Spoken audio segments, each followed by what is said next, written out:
Queridos irmãos e irmãs, acabamos de participar da primeira parte desta Santa Missa, que é a liturgia da palavra. E ainda dá continuidade até a oração da Assembleia.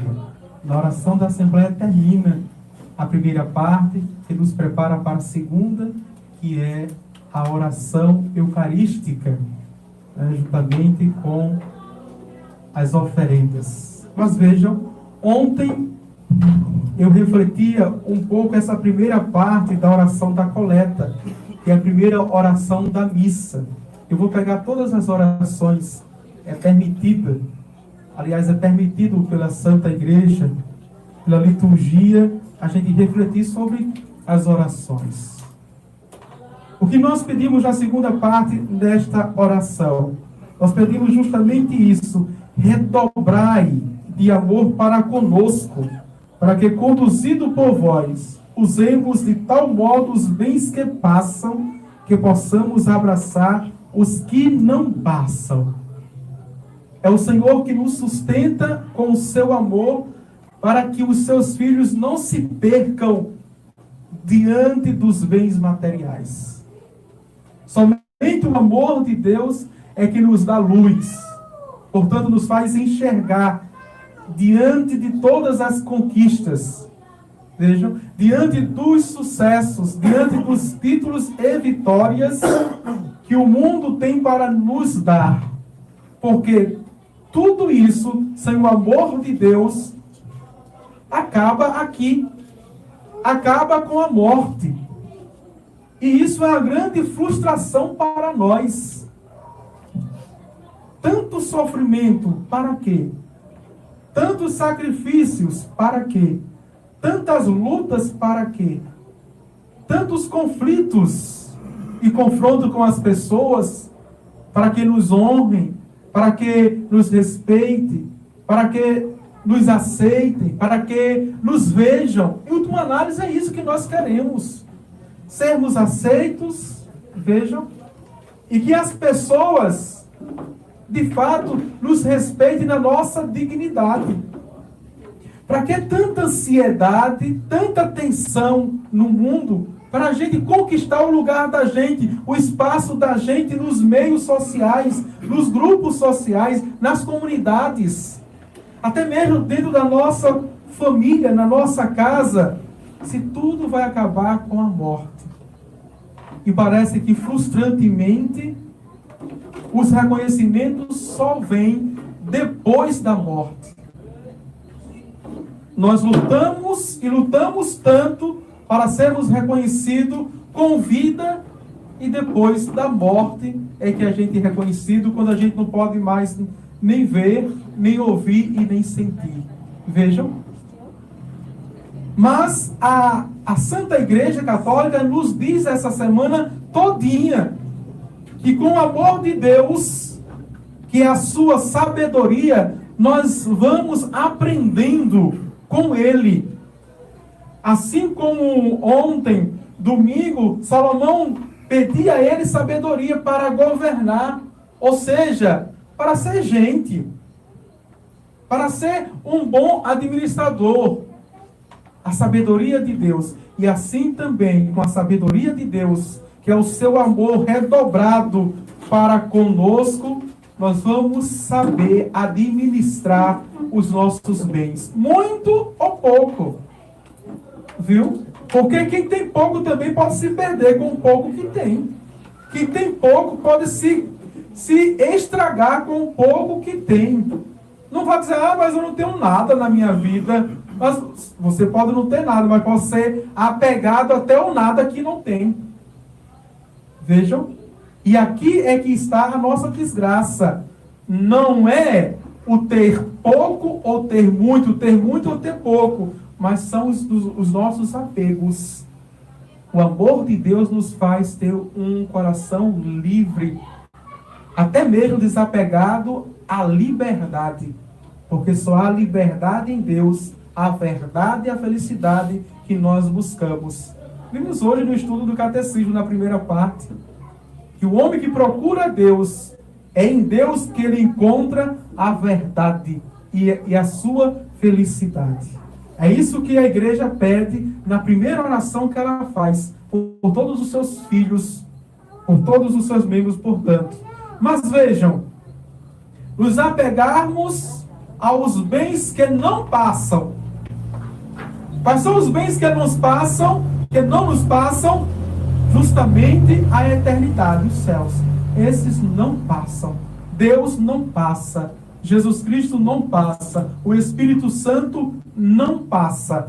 A palavra de Deus, que é nela que está a nossa alegria, também não passa. Passarão céus e terras, mas a minha palavra não há de passar. E esta palavra é uma pessoa, é Jesus Cristo. É a síntese. Nós costumamos dizer a suma e o resumo e a suma de toda a história da salvação. Uma outra oração, que é a segunda oração, esta é sobre as oferendas. Veja que nós pedimos, aliás, a igreja pede: acolhei, ó Pai, os dons que recebemos da vossa bondade e trazemos a esse altar. Duas coisas aqui. Primeiro, quando eu dou a oferta, quando eu, não é apenas material não, viu? Naquela prata, naqueles R$2, R$5 que você leva para a missa. Não é? É tudo que naquele dia você recebeu de bens, de dom, e coloca no altar. E se você coloca, você reconhece que veio de Deus. E para Ele você devolve. Devolve como as primícias, os primeiros frutos. E estes primeiros frutos, quem é o ícone, o modelo para nós, de dar os primeiros frutos e os melhores para Deus? Abel. Caim dava os últimos, os piores e os estragados a Deus. Enquanto Abel soube agradar a Deus, Caim desagradou a Deus. E por isso, por Abel agradar a Deus, Caim sentiu inveja. Era um danado Caim, né? Consciente que dava o pior a Deus, os frutos estragados, ele ficou com inveja do seu irmão que dava o melhor a Deus. E Deus gostou do melhor. Todo mundo gosta do melhor, né? Quem gosta das coisas ruins? Não. Às vezes a gente come, às vezes a gente veste, não é? Calça o mais fraquinho, porque a gente não tem condições. Mas se todo mundo tivesse condições, queria sempre o melhor. E a gente se esforça para comprar sempre o melhor, se aperta todo, não é assim, vó, que diz aqui. Se aperta todinho, divide no cartão até 85 vezes. Se for possível. Todas as facilidades do mundo, a gente vai porque a gente gosta do melhor. Não é só a gente, Deus. E Deus colocou isso dentro da gente. Escolher o melhor. E sempre em busca de algo mais. É a nossa sede. Mas Ele mesmo diz que nada neste mundo vai saciar essa sede senão Ele. Ele é a fonte. Assim como a coça, veja, suspira pelas águas correntes. Assim minha alma também suspira por vós, Senhor. É justamente isso. Veja a segunda parte. Fazei que estes sagrados mistérios, pela força da vossa graça, nos santifiquem na vida presente e nos conduzam à eterna alegria. Da resposta da primeira oração. Aquilo que não passa serve para nos santificar, serve para nos salvar. Veja, vem de Deus, volta para Deus e nos renova, nos restaura, nos transforma, nos converte, nos santifica e nos salva com aquilo que nós temos cotidianamente. Por isso, dê graças ao Senhor. Dê graças ao Senhor. Porque tudo aqui é transformado. Tudo aqui é transformado. Se você coloca uma pedra de ouro aqui em cima, com o coração aberto, Deus vai acolher. Mas se coloca o coração fechado, Deus não acolhe não. Mesmo assim, se você coloca um latão que não tem valor nenhum, com o coração aberto, Deus acolhe. Se você coloca o coração fechado, Deus não acolhe. Percebeu que não está nas coisas externas, está no nosso coração, na nossa intenção, como a gente dá a Deus, se a gente dá com a gratidão. Não porque a gente está dando, porque, se eu for para a missa e não levar a minha ofertinha, o meu irmão vai ver. Veja, Deus não está aceitando não, viu?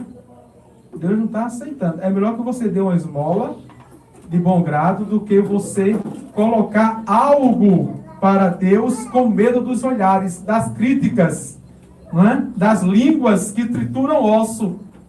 Dá de coração aberto. Dá de coração aberto.